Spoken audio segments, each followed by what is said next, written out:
ये सर बांग्लादेश की स्थिति पर क्या कहना है? जिस तरह की वहाँ से तस्वीरें आ रही हैं, सवाल उठ रहा है कि बांग्लादेश में जो अल्पसंख्यक हैं उनके हितों की रक्षा वहाँ पर नहीं हो रही है, हिंदू अल्पसंख्यक वहाँ पर जो हैं। देखिए वहाँ मुझे अल्पसंख्यक और बहुसंख्यक नहीं समझ में आता, लेकिन वहाँ सीधे सीधे जो वहाँ के हिंदू लोग हैं उनके ऊपर जुल्म हो रहा है और शेख हसीना का समर्थक होने का दबाव बना करके सब लोगों को मारा जा रहा है।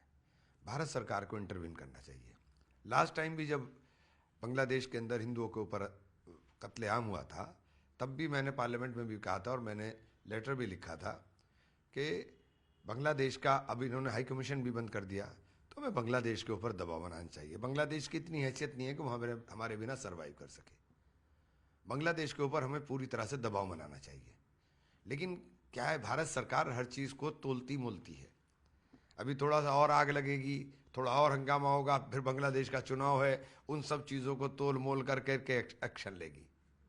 ये बहुत ख़राब चीज़ है। लेकिन हमें वहाँ के लोगों के साथ मजबूती के साथ खड़ा होना चाहिए और उनके लिए बोलना चाहिए। दीपू दास, वहाँ एक हिंदू युवक की जिस तरह से जघन्य तरीके से हत्या की गई, वो तस्वीरें पूरी दुनिया ने देखी और उसको लेकर भी काफ़ी सवाल वहाँ की यूनुस सरकार पर उठ रहे हैं कि आखिर वहाँ पर किस तरह से वो काम कर रही है और लगातार वहाँ पर प्रोटेस्ट चल रहा है भारतीय हाई कमीशन के। देखिए ये बिल्कुल सही बात है। जिस तरह का वहाँ वो भारत विरोधी माहौल अगर वहाँ पे बना रहे हैं तो भारत को सख्त जवाब देना चाहिए।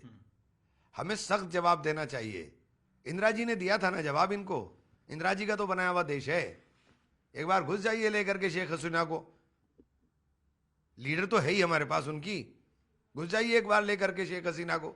इन्होंने तमाशा बना दिया, वहां लोगों को मारेंगे इस तरह से। बॉर्डर के ऊपर लोग दौड़े दौड़े फिर रहे हैं, इधर हम लोग अपने बॉर्डर टाइट किए हुए हैं। कम से कम हिंदुओं को आने तो वो बेचारे इतने परेशान हैं वहां पर। लेकिन यहाँ एजेंडा हिंदू और मुसलमान का तब चलता है जब चुनाव होता है। अभी बिहार का चुनाव का आसपास होगा तब एजेंडा चलना शुरू हो जाएगा। वैसे तो उनके लिए मरते रहे मर जाए, कोई फर्क नहीं पड़ता किसी के लिए।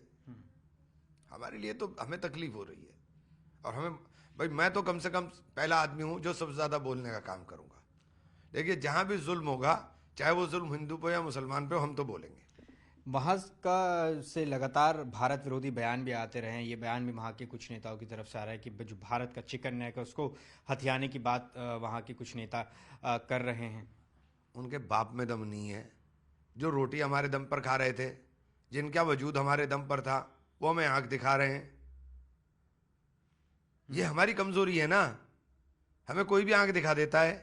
वैसे हमारी 56 इंच की जाति, हम विश्वगुरु हैं, लेकिन आंख कोई भी दिखा देगा हमें। बांग्लादेश जिस परिस्थितियों में बना, भारत की एक अहम भूमिका निभाई जाती है, लेकिन अभी बांग्लादेश और भारत के रिश्ते जो हैं बिल्कुल अलग हालत में पहुंच गए। देखिए बांग्लादेश और भारत के रिश्ते इस हालत में सामान्य हो ही नहीं सकते। बांग्लादेश में शेख हसीना को जिस तरीके से पदस्थ किया गया और फिर शेख हसीना के नेतृत्व में जिस तरह वहाँ विकास हो रहा था और अब वहाँ पूरी तरह से विनाश हो रहा है। वहाँ की जीडीपी मतलब फास्टेस्ट ग्रोइंग वो थी, उनकी जीडीपी बहुत तेज़ी के साथ तरक्की हो रही थी, लेकिन आंख में खटकती है तरक्की, उसे हटा दिया। और ये जो एक्सट्रीमिस्ट लोग हैं, जब जब धर्म का नाम इस्तेमाल करके देश के अंदर बात होगी तब तब देश का नुकसान होगा। पाकिस्तान इसका उदाहरण है, बांग्लादेश इसका उदाहरण है, और हिंदुस्तान में जो धर्म के नाम पर नफरत बोई जा रही है, ये भी किसी दिन इसी तरह आग ना बन जाए। भारत सरकार को क्या करना चाहिए? आपने कहा कि घुस जाना चाहिए, आप इससे क्या कहना चाहते हैं? मतलब आप कोई सैनिक कार्रवाई की बात कर रहे हैं या क्या आप? देखिए वहाँ के लोगों के लिए, वहाँ की नेता हमारे पास है, हमें बहुत सख्ती के साथ एक्शन लेना चाहिए। चाहे कूटनीतिक एक्शन लें और चाहे फोर्सफुल एक्शन लें, लेकिन एक्शन में सख्त लेना चाहिए, जिससे कम से कम बांग्लादेश के अंदर लोगों की सुरक्षा तो हो सके।